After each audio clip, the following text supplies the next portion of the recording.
සුබ දවසක් කියලා වලවද සාදරයෙන් පිළිගන්නවා Madoo Sweet Home YouTube channel එකට. ඉතින් මම අද ඔයාලට කියලා දෙන්න හදන්නේ කොහොමද ලේසියෙන්ම ගෙදරදී පරාට හදන විදිය. ඉතින් මම අද මේක ක්‍රම දෙකකට හදන විදිය ඔයාලට කියලා දෙන්න හදනවා. ඉතින් මේ සඳහා අපිට ඕන වෙනවා රොටි මෝලියක්. ඉතින් මම මේ රොටි මෝලිය හදාගන්න විදිය කලින් වීඩියෝ එකකදී කරලා තියෙනවා. ඒක නිසා මම අද මේක කියලා දෙන්නේ නැහැ ඔයාලට. ඉතින් ඔයාලා ඒ වීඩියෝ එක බැලුවේ නැත්තම් මම ඒක link එක පළල description එකේ දාලා තියෙනවා. ඔයාලට පුළුවන් ඒ වීඩියෝ එක ඒ link එක හරහා ගිහිල්ලා බලන්න. ඉතින් ඒ වගේම අපිට අවශ්‍ය තරමේ තෙල් අවශ්‍ය වෙනවා. ඉතින් මේ දෙක විතරයි අද අපිට අවශ්‍ය වෙන්නේ. ඉතින් අපි මුලින්ම අපේ මේ තැටියට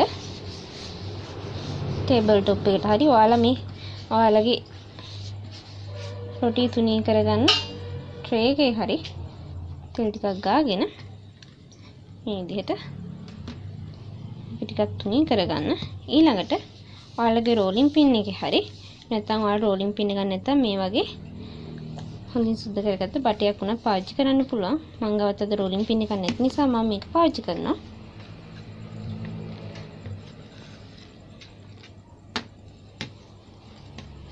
මේක හොඳට තුනී වෙනකම් මේ විදිහට රෝල් කරන්න ඕන.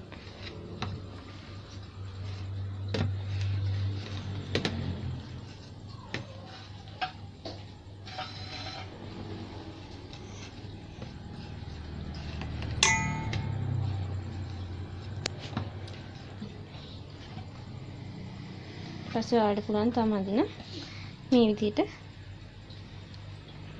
මේ අපේ රොටිය ටිකක් වටේට ඇද ගන්න.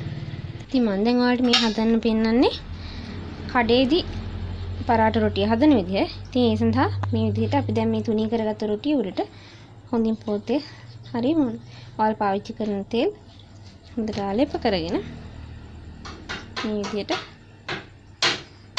මේක නමා ගන්න ඕන.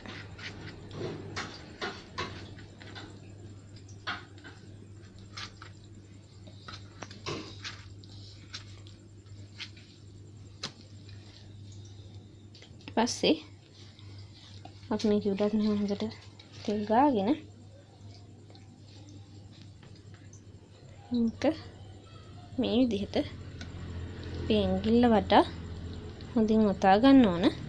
ඔතාගෙන එහෙනම් පෙන්ගිල්ල හිමින් සීරුට අරගෙන මේ රොටි අග්ගිස ඉතින් මෙහෙම අරගෙන මේක දැන් තාපය භාගයක් විතර කාලයක් අපි හොඳින් වහගෙන ඇත්තකින් තියාගන්න ඕන. ඊළඟට මම ඔයාලට කියලා දෙන්න යන්නේ මම ගෙදරදී සාමාන්‍යයෙන් හදාගන්න විදිය. ඒතර මේක මේ මටත් ලේසි. සඳහා අපි හරි කලින් විදිහටම අපි මේ රොටිය තුනී කරගන්න ඕන.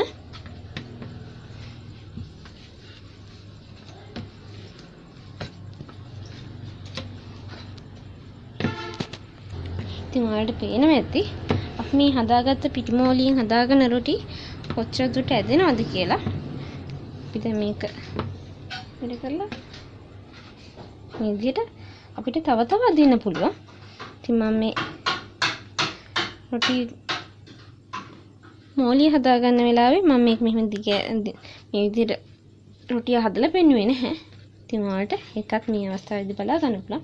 ඊළඟට අපි මේක يعني මේ රොටිය උඩ හොඳට තෙල් ආලේප කරගන්න ඕන. දැන් මම මේක මේ විදිහට නමා ගන්නවා.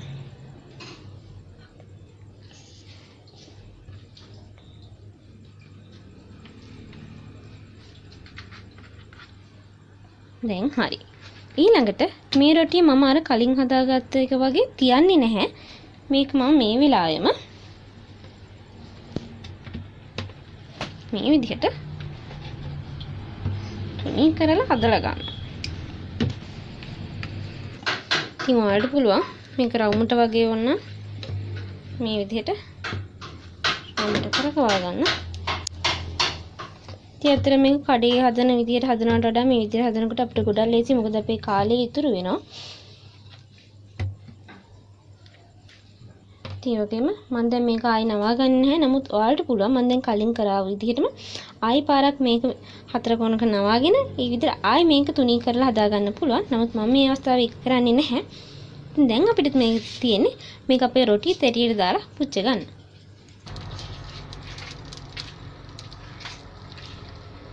ඉතින් මේක අපේ රත් වෙච්ච රොටි තැටියට දාගෙන දෙපැත්ත දදා අපිට මේක හදාගන්න තියෙන්නේ. ඉතින් ඔයාලට පුළුවන් රොටි තැටියක් නැත්නම් ඇලුමිනියම් තහඩුවක් උනත් කියන්නේ සාමාන්‍ය ලුක ඇලුමිනියම් තහඩුවක් උනත් මේ විදිහට ගෑස් ලිප උඩ තියලා අපේ මේ රොටි හදාගන්න. එහෙම නම් ඔයාලට තව ටිකක් පහසුයි.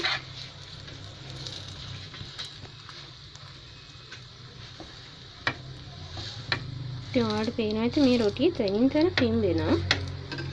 මේක දෙපැත්ත දදා තමයි හදාගන්න ඕන. ඉතින් අපි මේ පිම්බෙන තැන් මේ විදිහට තද කරන්න ඕන.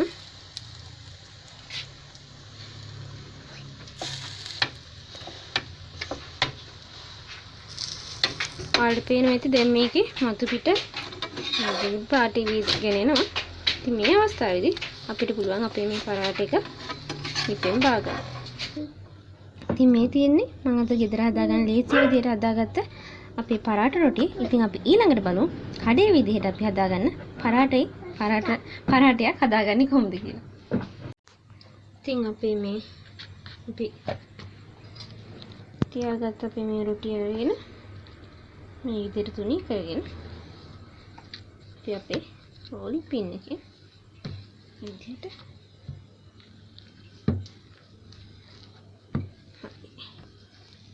දැන් තියෙන්නේ අපිට අපේ මේ පරාට එක පුච්ච ගන්න තමයි.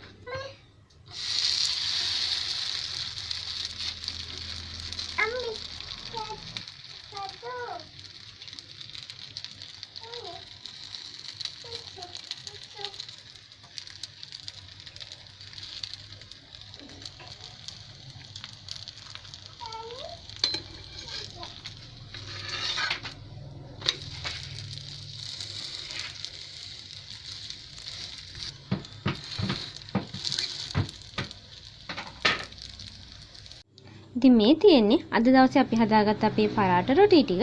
ඉතින් මේ තියෙන මම ගෙදර හදන විදිහට. ඉතින් ඒ වගේම මේ තමයි අපි සාමාන්‍යයෙන් කඩේ හදන විදිහ තමයි මේ තියෙන්නේ. ඉතින් අපි දැන් මේ ඔක්කොම මේකට තියලා මේ විදිහට හොඳින් ගහ ගන්න ඕන. ඉතින් ඔයාලට පේනති කඩේ එකේ උදේට ලේයර් තියෙනවා. ඒ වගේම මම ගෙදර හදාගත්ත එකේ දෙකම හදාගත්ත ගෙදර තමයි. නමුත් මේක කඩේ විදිහට මේක මම ගෙදර හදන විදිහට වල පේනදී ඒකේ මම ලේසියෙන් ලේයර් ගැලවෙනවා. ඉතින් මේ තමයි ඔයාලට ලේසියෙන්ම හදාගන්න විදිහට කියලා දුන්න පරාට රෙසිපිය. ඉතින් ඔයාලගේ ප්‍රශ්න ඒ වගේම අදහස් යෝජනා ඒවා කමෙන්ට් එකක් විදිහට දාන්න. මම මේ හැම දෙයකටම ඔයාලට පිළිතුරු දක්වන්නම්. ඉතින් මේකට ඔයා කැමති නම් මේක වැදගත් වෙයි කියලා හිතනවනම් මුංචි ලයික් එකක් දාලා ෂෙයා කරන්න. තාමත් මගේ channel එක subscribe කරලා නැත්නම් දැන්ම subscribe කරලා bell icon එකත් click කරලා දැන්ම මාත් එක්ක එකතු වෙන්න. ඉතින් මේ වගේ තවත් වැදගත් වීඩියෝ එකකින් ඔයාලව ආයි හම්බ වෙනකම් මම ඔයාලගෙන් සමුගන්නවා. ඔයාලට සුබ දවසක්.